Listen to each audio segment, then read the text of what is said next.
pour tout le monde. Est-ce que ça va bien? Est-ce qu'on est content d'être là? Amen. Est-ce que vous êtes prêts pour la parole de Dieu? Good. Gloire à Dieu. Je suis très heureux d'être là déjà ce matin. On n'était pas là dimanche passé. On était en déplacement, on était à Ottawa, toute la famille. Et on a passé une bonne Pâques aussi de ce côté-là. C'était bien également ici. J'ai pris la peine d'aller sur Internet pour suivre le message de Pasteur Jean de dimanche passé.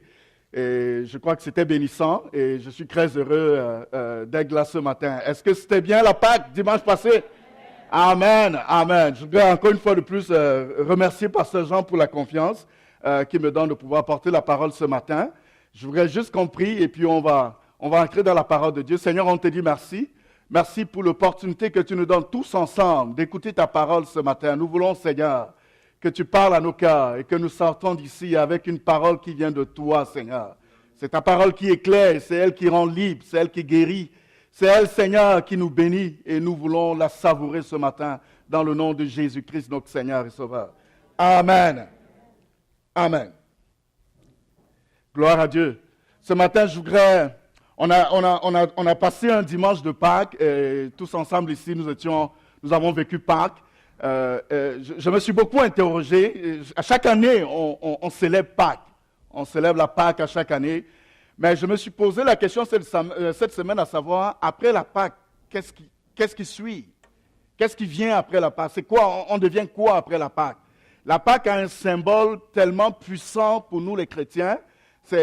La Pâques, c'est une signification glorieuse. C'est la victoire de Jésus sur le péché.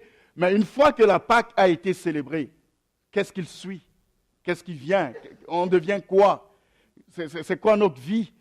Est-ce qu'on s'identifie à ce symbole de la Pâques? Donc c'est un peu la question que je me suis posée cette semaine et je voudrais qu'ensemble, on essaye de voir l'exemple des disciples. Donc les disciples après la Pâques. Qu'est-ce qu'ils sont devenus après la Pâques? Qu'est-ce que Jean, du moins, tous les disciples par Luc, mais les disciples qui étaient là au moment où Jésus a été crucifié, qu'est-ce qu'ils sont devenus après la Pâques? C'est quoi qu'ils sont devenus après la Pâques? Donc c'est un peu ce que je voudrais qu'on découvre ensemble ce matin et que Dieu nous aide à pouvoir célébrer la Pâques, oui, mais une fois qu'on a célébré la Pâques, à incarner l'esprit de la Pâques. Amen. À incarner dans notre vie de chaque jour l'esprit de la Pâques. Nous allons lire ensemble le texte de Jean chapitre 20, les versets 19 à 25. Jean chapitre 20, les versets 19 à 25. Le soir de ce jour, qui était le premier de la semaine, les portes du lieu où se trouvaient les disciples étaient fermées à cause de la crainte qu'ils avaient des Juifs. Jésus vint, se présenta au milieu d'eux et leur dit, « La paix soit avec vous. » Et quand il eut dit cela, il montra ses mains et son côté. Les disciples furent dans la joie en voyant le Seigneur. Jésus leur dit de nouveau, « La paix soit avec vous. Comme le Père m'a envoyé, moi aussi je vous envoie. » Après ces paroles, il souffla sur eux et leur dit, « Recevez le Saint-Esprit. Ceux à qui vous pardonnerez les péchés, ils leur seront pardonnés.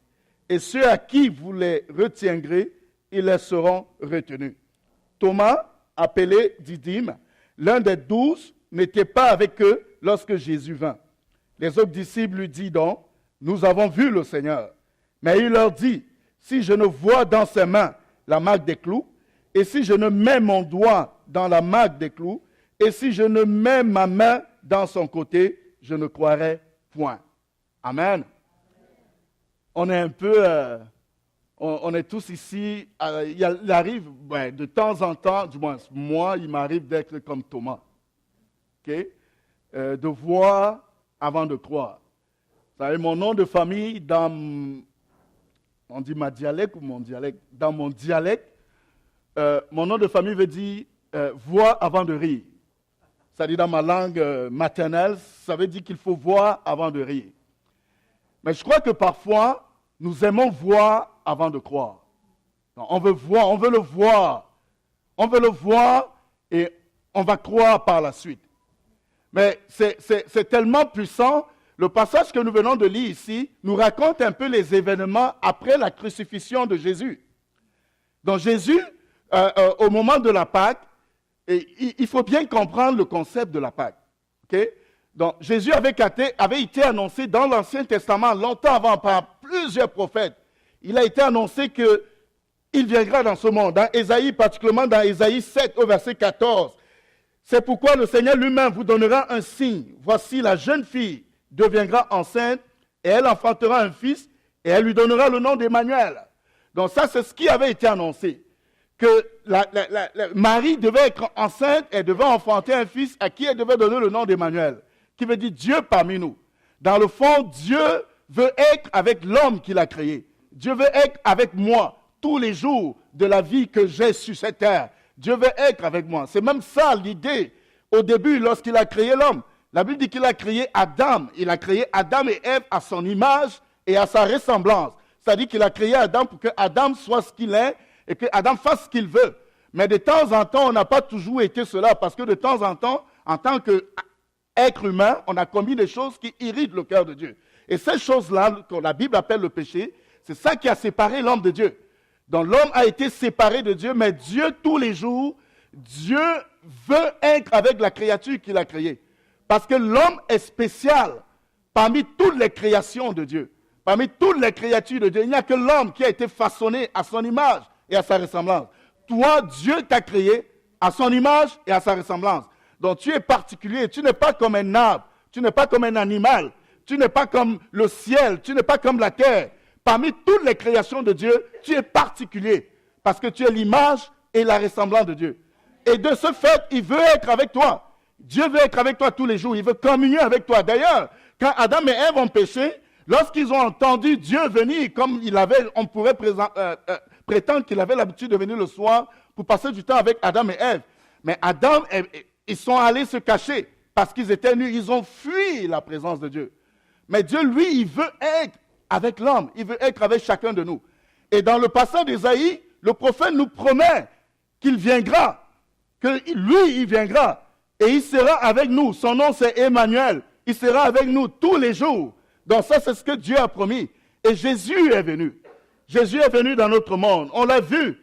Il a marché avec ses disciples. Il a choisi des gens avec qui il était chaque jour. Il marchait avec eux.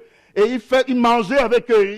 Il faisait tellement de choses avec ses disciples. Il a accompli des miracles. Et ces gens-là, les 12 qu'il avait choisis, ont vu les miracles qu'il a accomplis. Les disciples marchaient à sa suite. Ils mangeaient avec lui et ils dormaient avec lui. Puis il est arrivé la douleur de la croix. Il est arrivé la douleur de la croix. Frères et sœurs, ce que Jésus a subi à la croix, c'est plus que la douleur. Aucun homme sur la terre n'a pu endurer ce que Christ a enduré sur la croix. Il a enduré quelque chose de terrible. Les fouets romains là, qu'on utilisait, quand vous étudiez sur les caractéristiques de ce fouet-là, c'était des fouets qui, au bout du fouet, il y avait des ossements de moutons. C'est-à-dire que quand on le fouettait ça sur son corps, ça s'accrochait sur sa chair. Et lorsqu'il le retirait, ça sortait avec sa chair. Il a subi la douleur, une douleur atroce, ce que Jésus a subi.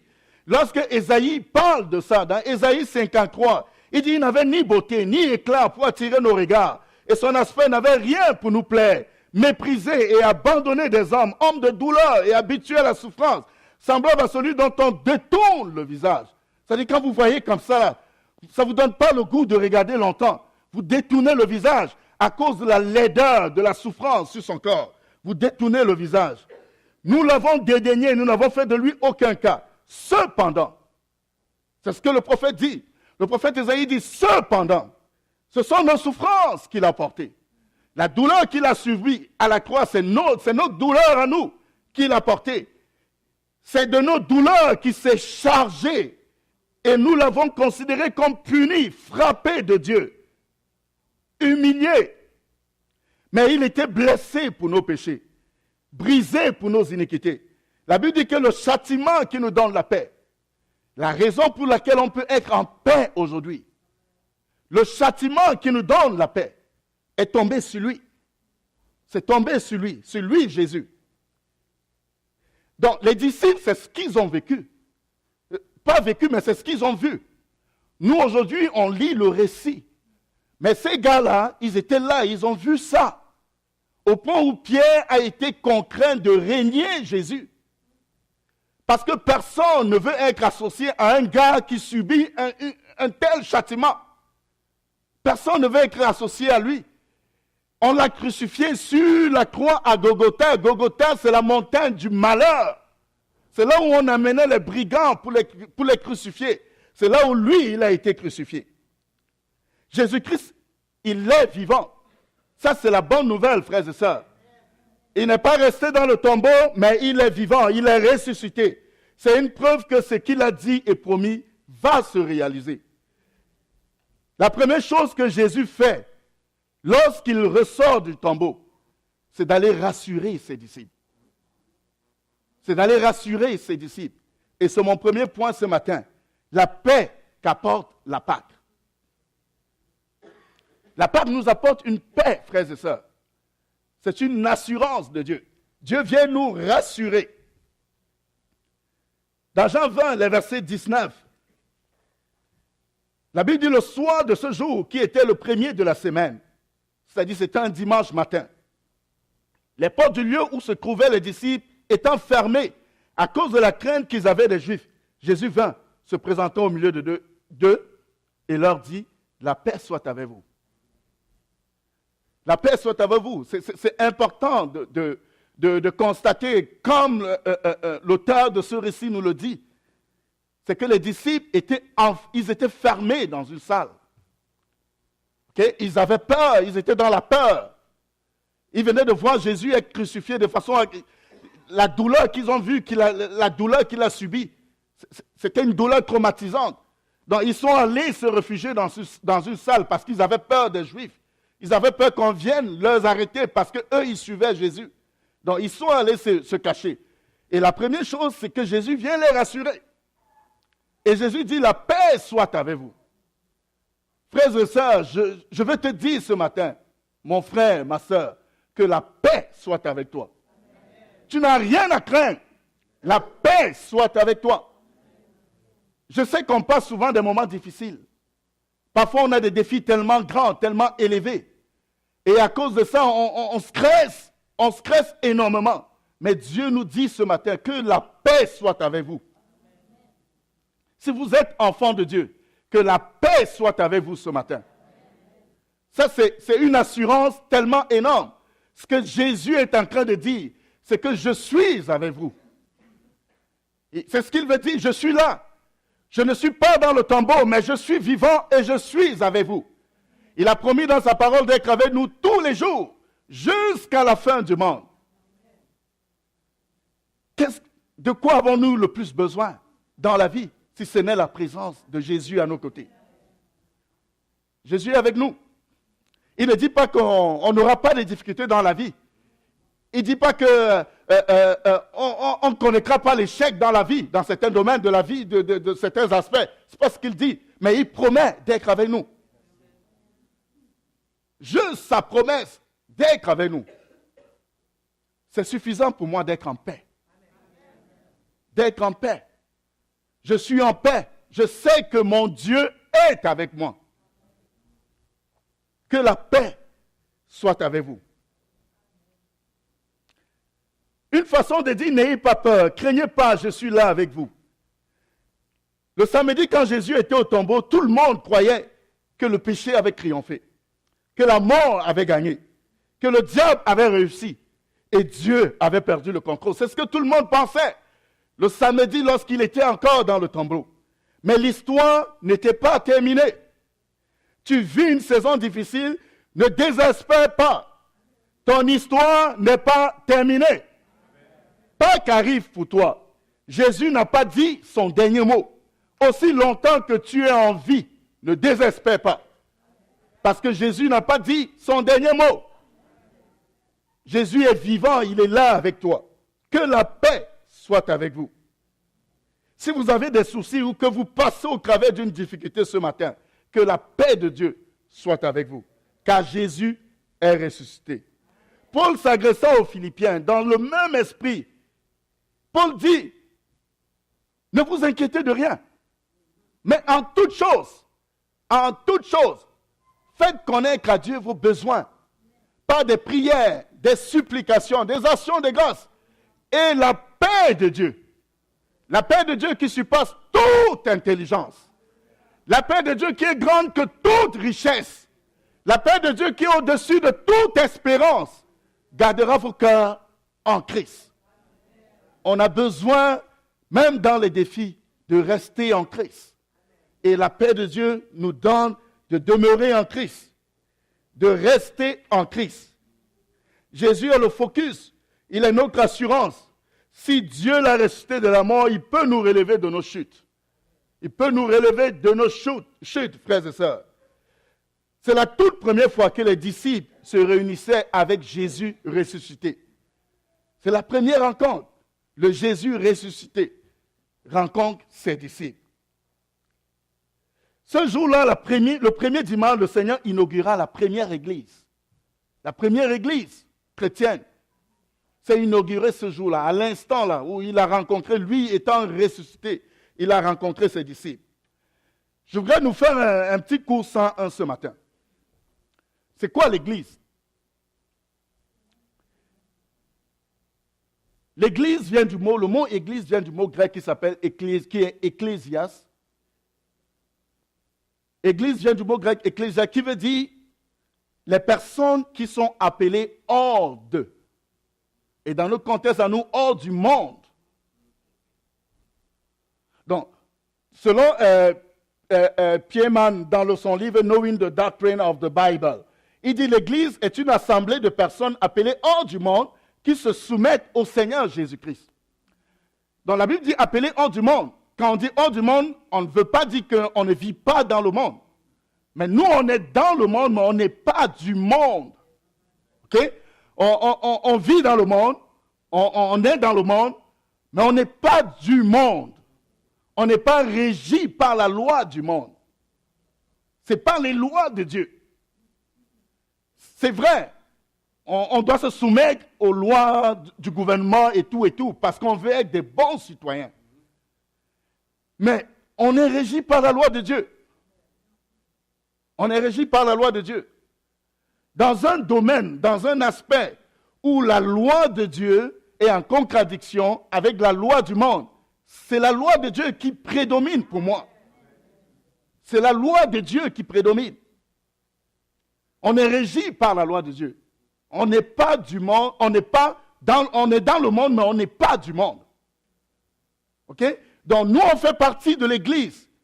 C'est cette assemblée de personnes appelées hors du monde, hors du système du monde, hors de la façon de penser du monde, hors de la façon de fonctionner du monde. Les gens dans le monde, ils adoptent des attitudes. Par exemple, dans le monde, et plus précisément dans nos contextes canadiens, il y a ce qu'on appelle, dans le contexte du mariage, on dit que vous êtes conjoint de fait. Mais vous pensez que ça, c'est la loi de Dieu? Okay? On est conjoint de fait. Mais Dieu veut qu'on soit mariés. C'est ce que Dieu veut, c'est la loi de Dieu. Dieu bénit le mariage. Le mariage est sacré. Ça vient de Dieu. Ça vient de Dieu.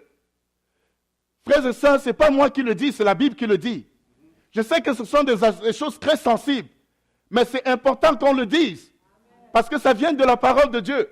Ce n'est pas un jugement, mais c'est un encouragement.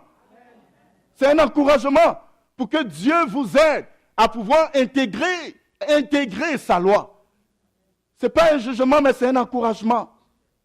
Ce n'est pas facile, ce n'est pas évident. Oui, je le sais. Mais replions-nous à la loi de Dieu. À la loi de Dieu. La loi de ce monde dit qu'un homme peut, naturellement né homme, peut marier un autre homme. Mais la loi de Dieu, c'est que c'est une femme née naturellement femme qui épouse un homme qui est né naturellement homme.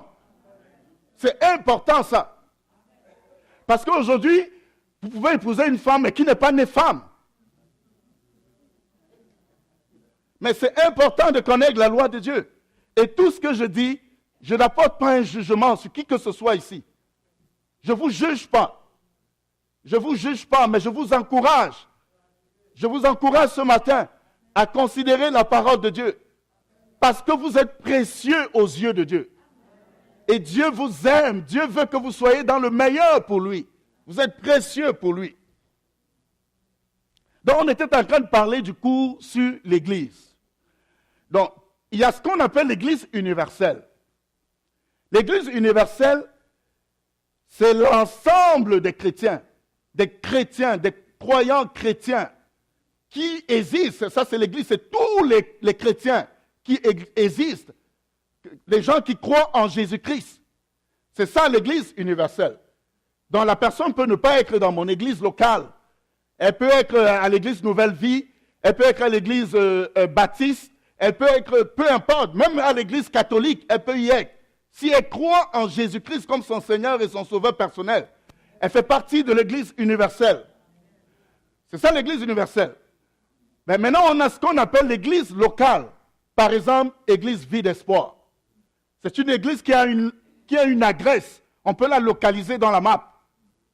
C'est ça qu'on appelle une église locale. Okay? L'église locale, c'est ça. Mais le plus important, frères et sœurs, le plus important, c'est pas, quand on parle de l'église, c'est pas ce bâtiment-ci. Lorsque toi, avec un autre frère et une autre sœur, vous vous rencontrez quelque part et que vous êtes ensemble, vous êtes une église. Vous êtes une église. Mais c'est important d'appartenir à une famille physique, c'est-à-dire appartenir à une église locale. C'est très important. Parce que l'église universelle, ce n'est pas une église qui a un rassemblement. Ce n'est pas une église où tu peux avoir quelqu'un, il n'y a pas un pasteur qui est là, qui va peut-être te conseiller si tu as une difficulté. Jésus-Christ est le pasteur de l'église. OK? C'est important d'appartenir à une église locale. Parce que quand vous appartenez à une église locale, vous vous identifiez à une famille. Vous vous identifiez à une famille et dans cette famille-là, vous avez l'opportunité de pouvoir mettre en pratique les dons spirituels que Dieu vous donne. On parlait tantôt de Madame Rosemont qui nous conduit dans les réunions de prière. Il faut être dans une église locale pour exercer cela. Pour exercer cela. Si tu n'es pas dans une église locale, les dons que tu as, tu ne pourras jamais les exercer. Il faut vraiment être dans une église locale. Dans Matthieu chapitre 18, verset 20, la Bible dit là où 2 ou 3 sont assemblés en mon nom, je suis là au milieu d'eux. Ça, c'est ce que Jésus disait. Donc, il est au milieu de nous. Il suffit qu'on se rassemble. Donc, l'important, c'est d'avoir Jésus avec nous. Ce n'est pas le bâtiment. Ce n'est pas le bâtiment, mais c'est d'avoir Jésus avec nous. Mon deuxième point ce matin, c'est la mission qu'apporte la Pâque. C'est la mission qu'apporte la Pâque. Jésus l'a dit de nouveau. La paix soit avec vous. Comme le Père m'a envoyé, moi aussi je vous envoie.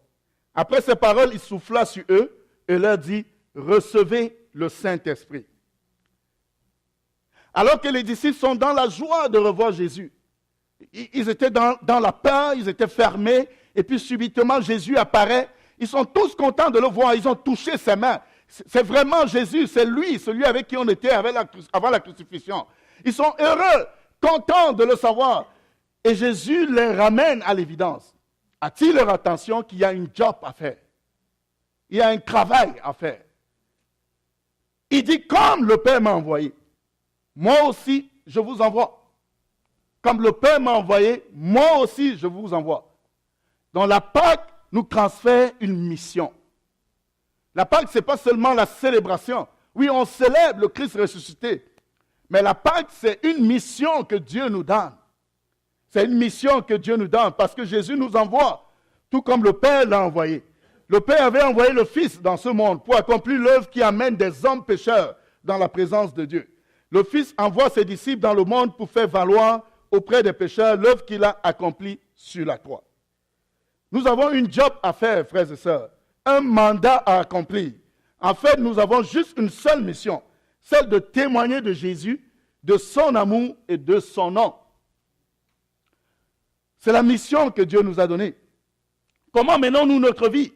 Est-ce que notre vie sert à accomplir la mission que le Seigneur nous a confiée? On a une job à faire. La plupart du temps, parfois, on reste dans la célébration. On vient le dimanche ici, c'est vrai, la louange, elle est bonne. On célèbre le Seigneur. Alléluia! Que le Seigneur te bénisse, mon frère, ma soeur. Et on va chez nous.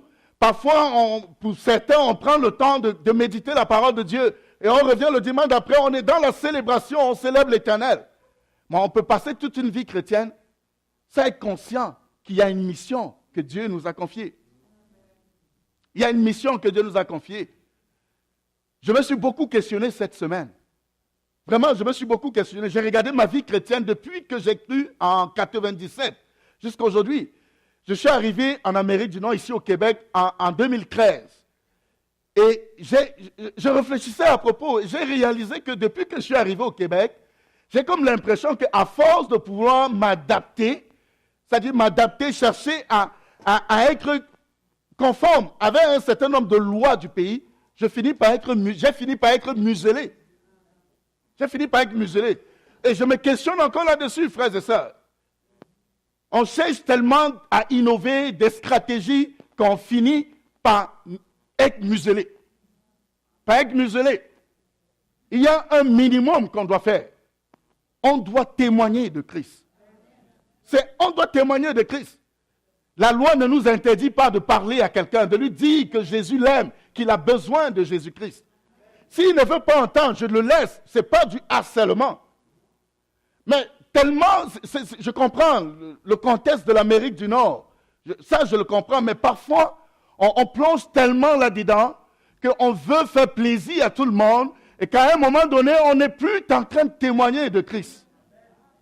Mais il faut qu'on prenne conscience. Moi, je veux prendre conscience.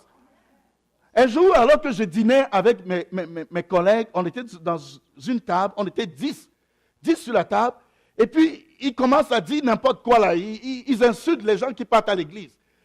Et moi, je suis là. J'ai tellement peur. Si je dis, qu'est-ce qu'eux, ils vont penser de moi? Qu'est-ce qu'ils vont... On a fini le dîner. Je n'ai rien dit, vous vous rendez compte? Mais je suis allé sur Facebook. J'ai dit, moi, je suis un gars d'église. J'étais à l'église dimanche passé. Je serai à l'église dimanche prochain. Ils sont tous mes amis sur Facebook. C'est vrai, je l'ai fait. Ils l'ont lu. Mais pourquoi je n'ai pas dit à l'instant où ils parlaient contre l'église? Pourquoi j'ai fermé ma gueule? Pourquoi je n'ai pas dit que moi, je pars à l'église? Mais parce que parfois, on a peur. On a peur de ce que les gens vont... Qu'est-ce qu'ils vont penser de nous? C'est quoi qu'ils vont dire de nous? Mais je ne veux plus être ce gars qui a peur. Parce que Jésus est avec moi. Je veux témoigner de Christ. Je veux dire à Dieu. Je veux dire aux gens que Jésus les aime. Je veux le dire. Je veux le dire. Je veux le dire. Est-ce que notre façon de vivre, bien-aimé, contribue à remplir la mission? Alors que je préparais ce message, comme je le disais tantôt, je me suis beaucoup interrogé et j'ai été attiré par les déclarations de l'apôtre Paul lorsqu'il parlait aux leaders de Philippiens. S'ils peuvent, au niveau de la régie, ce serait bien de nous mettre Actes chapitre 20 à partir du verset 17. On va le lire ensemble. La Bible dit dans Actes chapitre 20, à partir du verset 17. Ça, c'est l'apôtre Paul. Ce n'est pas l'apôtre Paul. On ne connaît pas c'est qui l'auteur. Mais là, on parle de Paul. OK? Donc, c'est Paul qui parle dans ce passage-là. Il dit, cependant, de Milet, Paul envoya chercher à Éphèse les anciens de l'Église. Au verset 18, la Bible dit que lorsqu'il fut arrivé vers lui, il leur dit, vous savez de quelle manière, depuis le premier jour où je suis entré en Asie, je me suis sans cesse conduit avec vous. Paul dit aux dirigeants, il ne leur dit pas que, vous savez comment j'ai prêché, vous savez comment j'ai chanté, vous savez comment j'ai fait telle chose, vous savez combien j'ai donné comme dîme. Ce n'est pas ce qu'il dit. Mais il dit, vous savez comment j'ai vécu au milieu de vous. Vous savez comment j'ai vécu au milieu de vous. Si nous ne vivons pas de façon appropriée, dans le sens de vivre chrétien, tout simplement devant les gens, nous ne pourrons pas mener notre mission. Tu ne peux pas vivre de façon mauvaise devant les gens, de façon inappropriée, faire les commérages, raconter des choses qui ne sont pas vraies, parler des choses inappropriées, faire des blagues qui sont de mauvais goût. Tu ne peux pas faire ça et venir dire aux gens que Jésus vous aime. Ok? Tu ne peux pas faire ça. Au verset 19, La Bible dit que servant le Seigneur en toute humilité, avec l'âme, au milieu des épreuves que me suscitaient les embûches des Juifs. Donc la job que Dieu nous demande de faire a aussi des épreuves. Ça a aussi des épreuves. J'étais très encouragé par deux ados qui ont vécu. Ils nous ont raconté ça à la réunion de jeunesse vendredi passé. Il y a deux ados à l'école à un cours de maths. J'ai dit, frères et sœurs, un cours de maths. L'enseignant demande aux élèves de faire du yoga. Okay? Tous les élèves font du yoga, mais les deux ados refusent de le faire. Elles ont refusé de le faire et l'enseignant les a punis. Les a fait sortir de l'école. Les a fait sortir de la classe. L'enseignant les a punis et l'enseignant les demande d'écrire une lettre d'excuse. D'abord, il n'a pas le droit. Il n'a pas le droit d'un prof de maths. Je vous dis, c'est le cours de maths. Il est là pour enseigner les maths aux enfants. Mais il demande aux enfants de faire du yoga. Je ne sais pas si vous êtes ici et que vous pensez que vous faites du yoga. C'est important de savoir qu'il n'y a pas adéquation entre le yoga et la foi chrétienne. Non, ce n'est pas bien du yoga. OK? Donc, ces deux ados ont refusé de faire du yoga. Et l'enseignant leur demande de rédiger une lettre d'excuse. Elles ont rédigé une lettre d'excuse. Il prend la lettre d'excuse devant les élèves, il la lit et il dit qu'il est athée et il valorise le fait qu'il est athée. Mais j'encourage ces deux ados. C'est tellement frappant leur attitude, le fait d'être tenu, de dire que non, on ne va pas le faire à cause de notre foi chrétienne. C'est comme ça que nous aussi, c'est important, frères et sœurs. Même si vous avez l'impression que c'est rien du tout, au moins cet enseignant-là, il saura qu'il y a des gens ici au Québec qui ne font pas du yoga parce qu'ils croient en Jésus-Christ. Parce qu'ils croient en Jésus-Christ. Et ça, c'est important. C'est important. Et c'est ça, accomplir notre mission. C'est-à-dire être prêt à faire face à des difficultés. Encore que je dis, cet enseignant, il n'a pas le droit d'obliger un enseignant de maths, n'a pas le droit d'obliger un élève à faire du yoga. C'est un abus. Et cet enseignant-là, il fait la promotion de ce que lui, il croit. De ce que lui, il croit. Aujourd'hui, on parle tellement de laïcité, de la loi sur la laïcité, et ça va dans tous les sens. Mais à un moment donné, nous devons nous tenir pour ce que nous croyons. Nous devons nous tenir pour ce que nous croyons. Au verset 20, la Bible dit que vous savez que je n'ai rien caché de ce qui vous était utile et que je n'ai pas craint de vous prêcher et de vous enseigner publiquement et dans les maisons, annonçant aux Juifs et aux Grecs la repentance envers Dieu et la foi en notre Seigneur Jésus-Christ. Paul n'est pas du genre qui parle librement de Dieu aux gens dans l'Église. Et une fois qu'ils sont avec les membres de la famille, c'est tout autre chose. Paul dit qu'il a tenu le même message avec les Juifs. Il a tenu le même message avec les Grecs. Il n'a pas dilué son message. Il n'a pas dilué son message. Il n'a pas changé son message. Peu importe.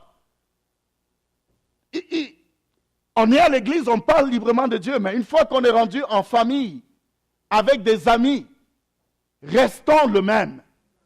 Restons le même avec notre message. Parce que ces gens-là ont besoin d'attendre. Et nous avons une job à accomplir. Celle de témoigner de Christ. Que de témoigner de Christ.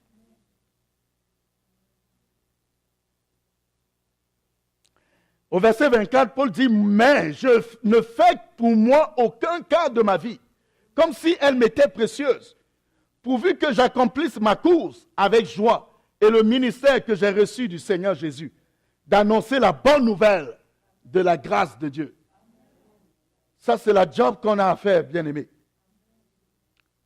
Jésus lui-même est conscient des difficultés et des défis qu'il y a dans la mission, confiée aux apôtres. Et c'est d'ailleurs la raison pour laquelle, au verset 22 de notre texte de Jean 20, il dit qu'après ces paroles, la Bible dit, après ces paroles, il souffla sur eux et leur dit, recevez le Saint-Esprit.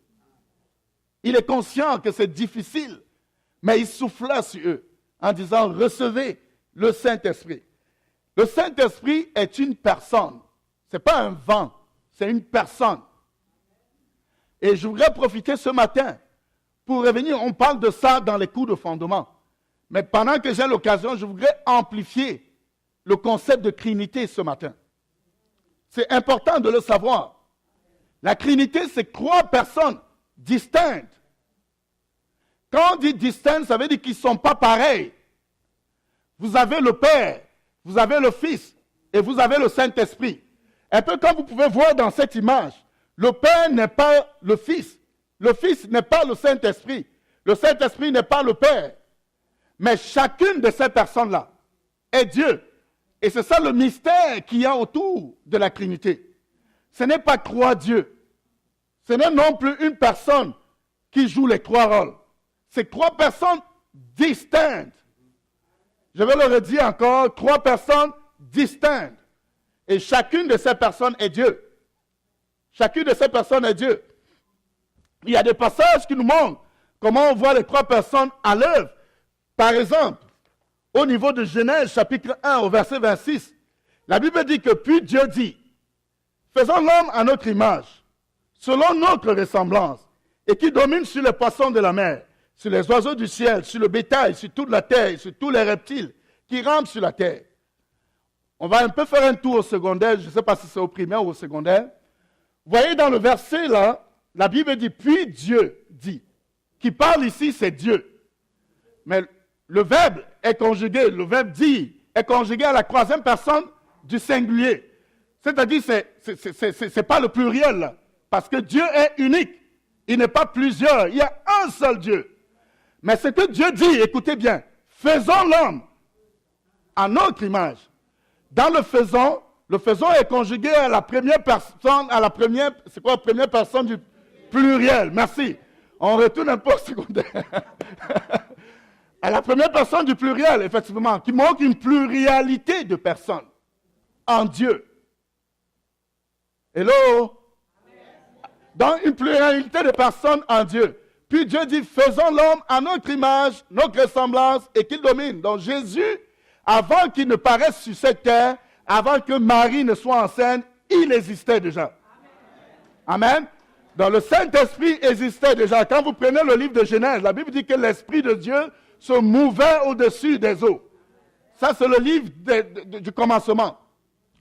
Un autre passage où vous voyez les 3 personnes au même moment T, c'est lorsque Jésus se baptisait, dans Matthieu chapitre 3. La Bible dit que dès que Jésus eut été baptisé, il sortit de l'eau. On a vu Jésus, on le voyait physiquement, il sortit de l'eau. Et voici les cieux s'ouvrirent. Et il vit l'Esprit de Dieu descendre. Donc l'Esprit de Dieu descend comme une colombe est venu sur lui. Et voici une voix fit entendre des cieux ces paroles. Celui-ci est mon Fils, bien-aimé, en qui j'ai mis toute mon affection. Donc au même moment que vous voyez Jésus qui sort des eaux, vous voyez le Saint-Esprit qui descend sur lui sous forme d'une colombe, et vous entendez la voix du Père qui parle depuis les cieux, celui-ci est mon Fils bien-aimé. Donc c'est 3 personnes distinctes, et un seul Dieu. Amen. Amen. J'ai fait un bon coup ce matin. Après ces paroles, il souffla sur eux et leur dit, recevez le Saint-Esprit. L'expression « il souffla sur eux » laisse suggérer que l'auteur fait référence à la régénération. Vous vous rappelez lorsque Jésus a créé l'homme, lorsque Dieu a créé l'homme Adam, la Bible dit qu'il a soufflé dans ses narines un souffle de vie et l'homme devint une âme vivante, un esprit vivant. Donc, dans le passage qu'on vient de lire dans Jean ici, parce que Jésus n'était pas encore glorifié, donc il n'était pas encore retourné au Père.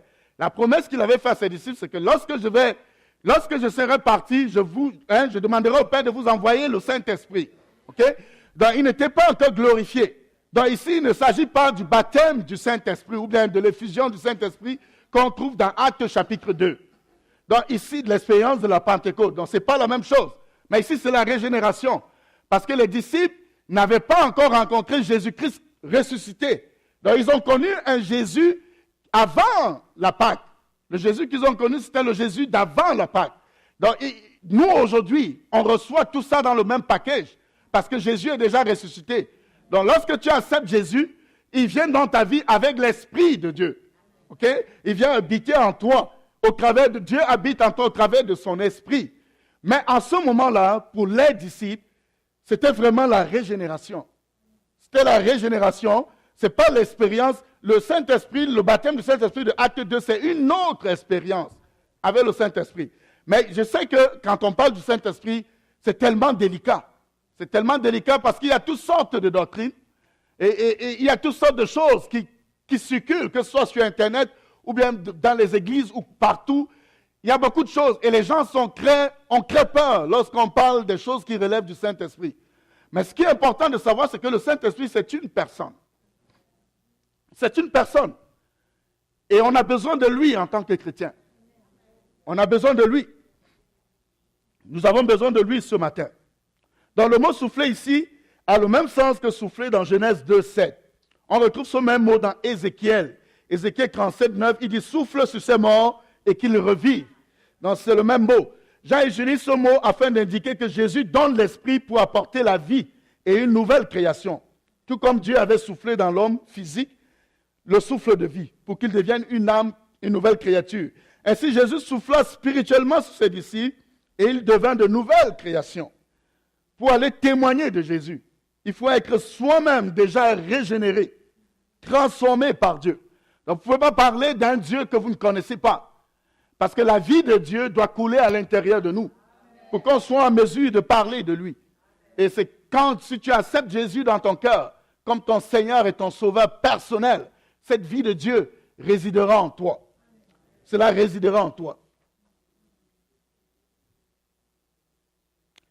Donc c'est important, frères et sœurs. Comme je disais tantôt, je sais que l'enseignement sur le Saint-Esprit, c'est très délicat, mais c'est important, on doit l'avoir.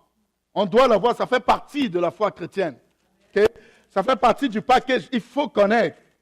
L'apôtre Paul nous encourage à désirer les dons les meilleurs, les dons spirituels les meilleurs. Mais je voudrais juste, je ne veux pas faire un enseignement, mais je veux juste nous attirer notre attention sur cet aspect-là ce matin. Okay? Je veux attirer notre attention parce que, comme je l'ai dit, c'est délicat, c'est vrai, mais c'est important de le savoir.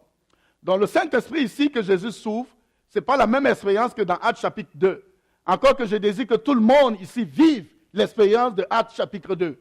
Ce qu'on appelle le baptême du Saint-Esprit ou bien l'effusion du Saint-Esprit. C'est important. Donc il faut désirer. Mais dans Actes chapitre 2, on parle d'une diversité de langues, de dons de langue.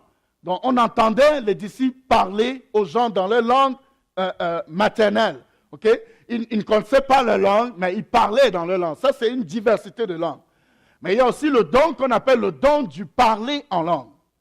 Et je voudrais un peu m'arrêter là-dessus ce matin. Je sais que c'est très délicat, mais je vais m'arrêter. Je vais prendre une minute pour ça.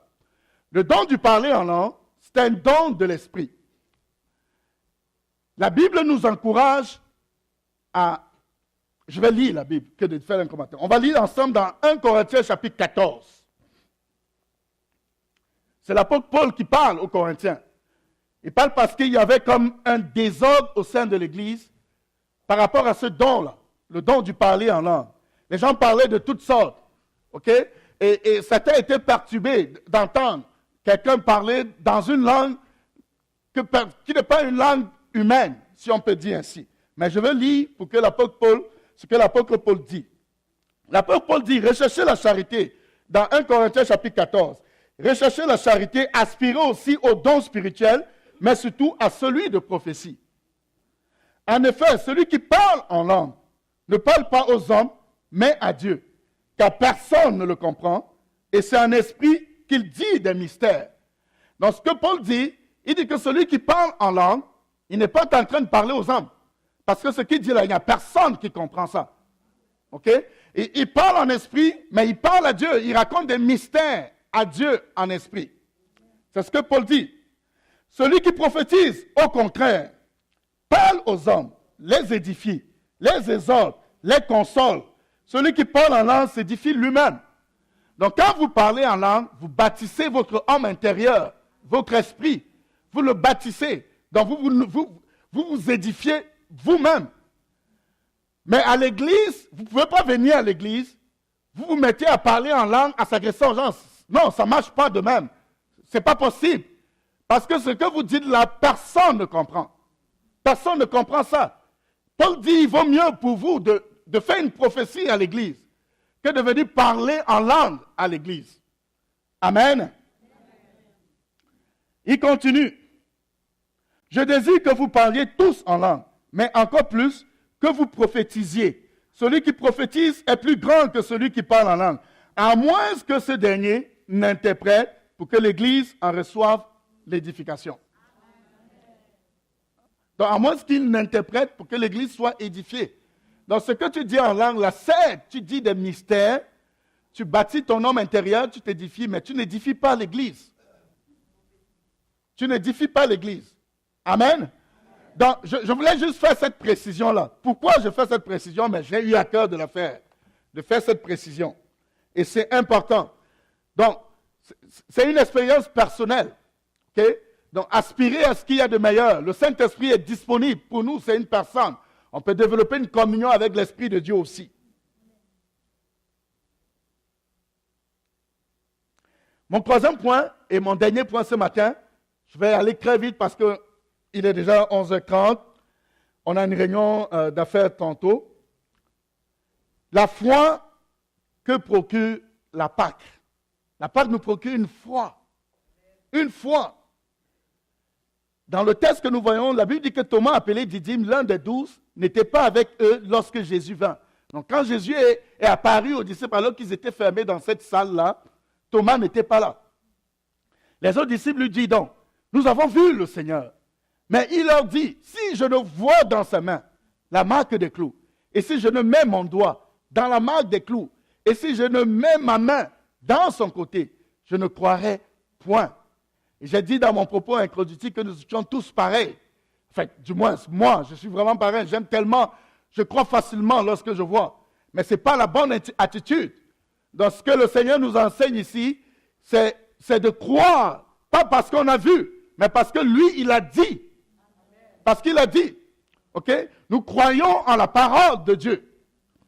Je sais que ce n'est pas très évident. Crois en la parole de Dieu.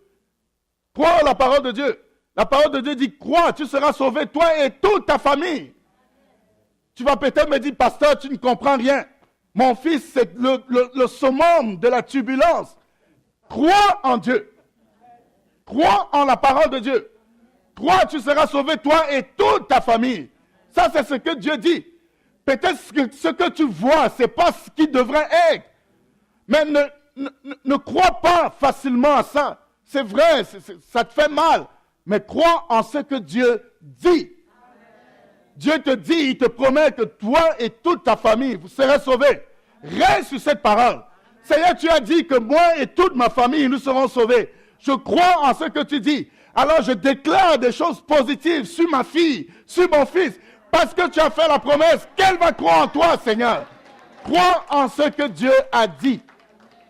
Crois en ce que Dieu a dit. Je sais que c'est très difficile pour des parents, à cause de l'amour que nous portons à nos enfants.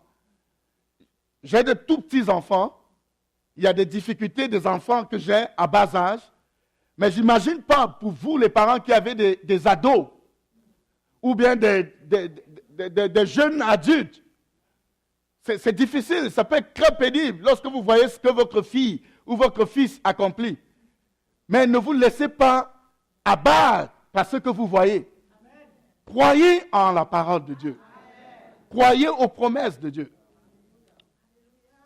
Croyez aux promesses de Dieu. Dieu vous a fait la promesse. Tenez cette promesse-là. Confessez cette promesse-là. Déclarez cette promesse-là. Restez, tenez-vous là-dessus.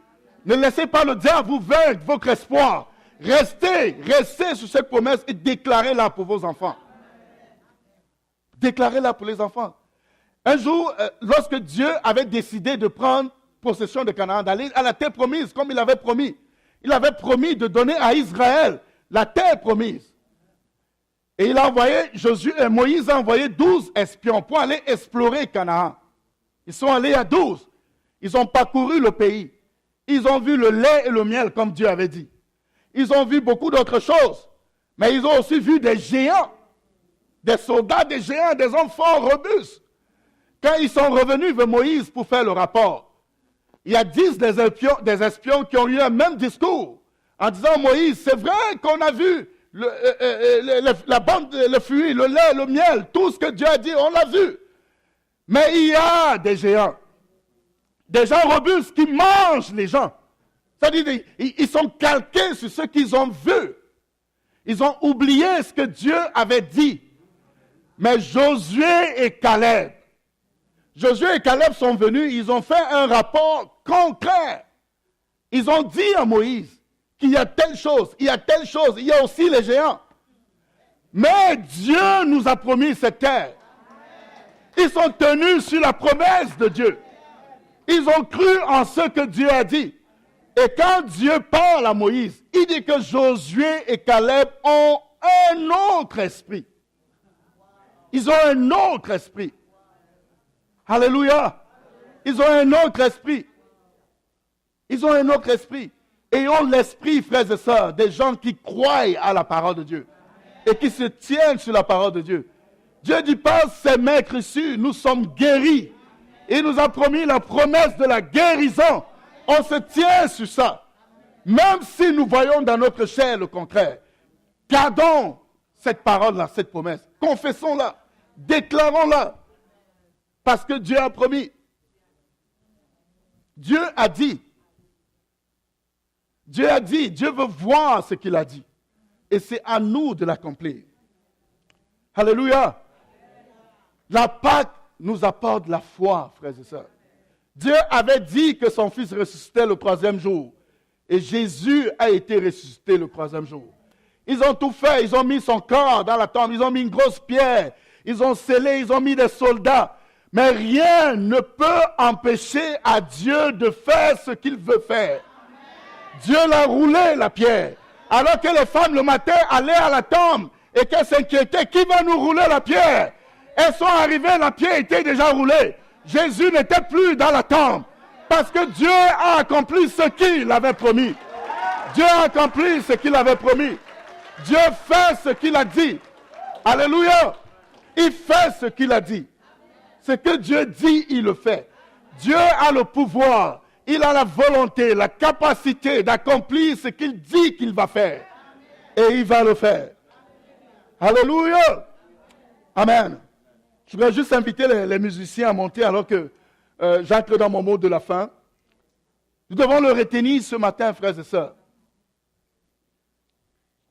La Pâque, oui, on doit célébrer. Mais après la Pâque nous apporte la paix. La Pâque nous donne une mission. Et la Pâque aussi nous apporte la foi. Dans mon mot de la fin, je voudrais juste nous lire le dernier verset du texte de Jean chapitre 20, qui est le verset 31.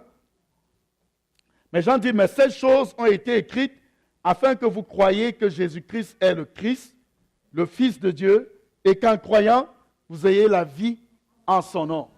Okay? Ces choses ont été écrites. Elles ont été écrites. Et nous l'avons. C'est la Bible. Elles ont été écrites afin que vous croyiez. Okay? Donc on a une responsabilité. Il faut lire la Bible. Il faut la méditer pour croire au message de la Bible. Ne serons pas des chrétiens qui avalent tout ce qu'on nous dit. Ou alors des chrétiens qui écoutent la parole de Dieu seulement quand pasteur Jean prêche. Ne serons pas ce type de chrétiens-là. Serons des chrétiens qui s'investissent sur la parole de Dieu. Comme ces gars de Béret qu'on a appelés pour la première fois les chrétiens. Parce que la Bible dit qu'ils allaient à la maison, ils vérifiaient si ce que les apôtres les enseignaient était vrai. Ils vérifiaient dans les Écritures. Donc ces choses ont été écrites pour nous, frères et sœurs. Elles ont été écrites pour nous. Afin que nous croyions. Nous croyons en ce qui est écrit. Nous croyons en Jésus-Christ. Nous croyons que Jésus est le Christ. Il est le Fils de Dieu, le Fils unique de Dieu. Et qu'en croyant en lui, nous ayons en son nom la vie. Que nous nous identifions toujours en son nom. Que nous agissons pour donner gloire à son nom. que nous fassions des choses pour que son nom soit glorifié. Que dans nos maisons, son nom soit glorifié. Que dans nos amitiés, le nom de Jésus-Christ soit glorifié. Dans nos familles, que le nom de Jésus-Christ soit glorifié. Seul ce nom doit être glorifié. Amen. Amen. Amen. Est-ce qu'on peut juste se lever, frères et sœurs? Amen, juste élever nos voix, frères et sœurs, pour bénir le nom du Seigneur ce matin. Amen. Le dernier chant de tantôt. Le dernier chant? Ouais. Juste bénir le Seigneur ce matin pour son nom. Son nom est très grand, son nom est puissant. Son nom est glorieux, le nom de Jésus. Le nom de Jésus surpasse tout autre nom. Le nom de Jésus est au-dessus de tout nom. Le nom de Jésus guérit, accomplit des miracles, nous rend libres. Oh, alléluia.